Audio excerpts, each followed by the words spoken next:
पा झूला झूलेली भवानी होना।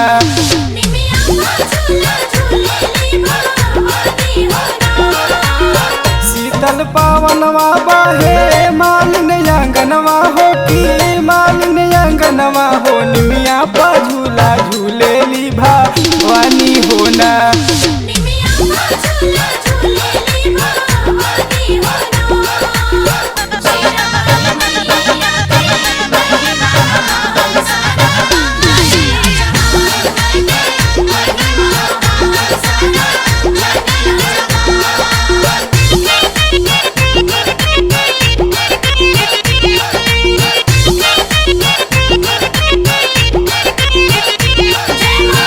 रेशम के डोरी लागल सोनवा के पालाना झूला झूलावत बारे मालिन के लालाना।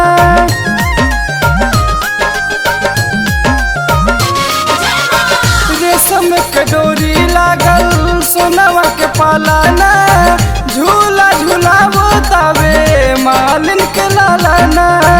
झूला झूलावत बारे मालिन के लालाना।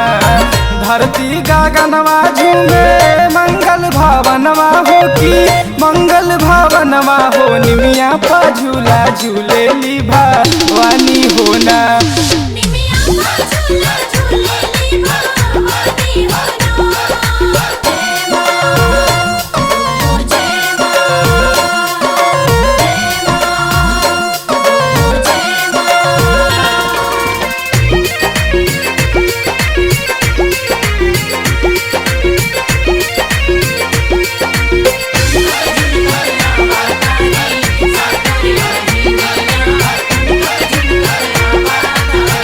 कवि शंकर परदेसी गावेल भजन हो रोज रोज पूजले माई के चरण हो।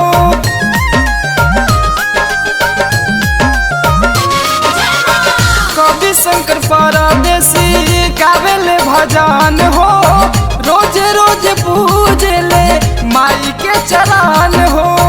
रोज रोज पूजले माई के चरण हो।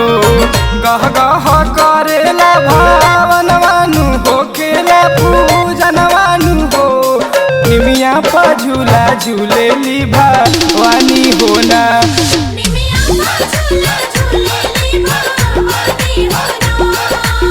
शीतल पावनवा बहे मालिन अंगनवा हो की मालिन अंगनवा हो निमिया पा झूला झूले